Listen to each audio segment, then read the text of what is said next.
Hello' everyone, এটা নতুন mini ব্লগৰ সৈতে মই আকৌ আহিলোঁ আপোনালোকৰ মাজলৈ। আজি প্ৰচণ্ড গৰম, কেইটামান পইতা ভাত খাই মই ওলাইলোঁ টাউনলৈ। টাউনত আছিলে কেইটামান কাম। আজি বাৰু ব'লকচোন চাওঁ 100 টকাতনো মই কি খাব পাৰোঁ। আপোনালোকে বাৰু কি খাব পাৰিলেহেঁতেন কমেণ্টত জনাবচোন দেই।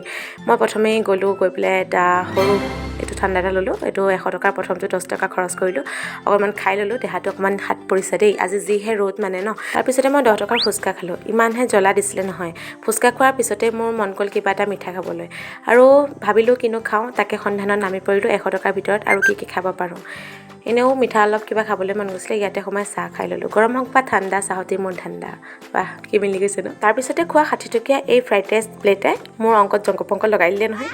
অলপ গৰম উঠিছিল আৰু আমি মানে ৰাস্তাতে এটা ATM পালোঁ, সেইটোতে সোমাই অলপ AC হাৱা খাই ল'লোঁ দেই। তাৰপিছত ছাতিটো লৈ বিচাৰিলোঁ আৰুনো কি বাজেটত অহাকৈ খাব পাৰোঁ। চোকা ৰ'দ আৰু প্ৰচণ্ড গৰমক নেওচি মই আৰু স্নেহাবা বিচাৰ কৰাত লাগি গ'লোঁ এনেকুৱা ঠাণ্ডা এটা কিবা যিটো 10 টকাত আহি যায়। কিন্তু ইয়াত কি হ'ল, কুঁহিয়াৰ ৰস বিক্ৰী আছিলে এখন ঠেলাত। তাত সুধিলোঁ, দামটো 20 টকা এটা গিলাচত। যদিও যি কি নহওক, বাজেটৰ বাহিৰত গৈ হ'লেও আজি কুঁহিয়াৰ ৰস খাম বুলিয়ে ধৰি ল'লোঁ। আৰু আজি মোৰ খৰচ কিমান হ'ল জানেনে? 100 টকা খৰচ কৰিম বুলি ভাবিছিলোঁ, এতিয়ালৈকে 110 টকা খৰচ হৈ গৈছে। আজি ভিডিঅ'টোৰ লগত লাগি মোৰ হিচাপত গণ্ডগোল নালাগে। আপোনালোকক যদি 100 টকা দিয়া হ'লহেঁতেন আপোনালোকে কি খালেহেঁতেন জনাবলৈও নাপাহৰিব। যদিহে এই গৰমত মই জীয়াই থাকোঁ, তেনেহ'লে আকৌ এটা ভিডিঅ'ত লগ পাম। আজিলৈ আহিছোঁ, বাই বাই।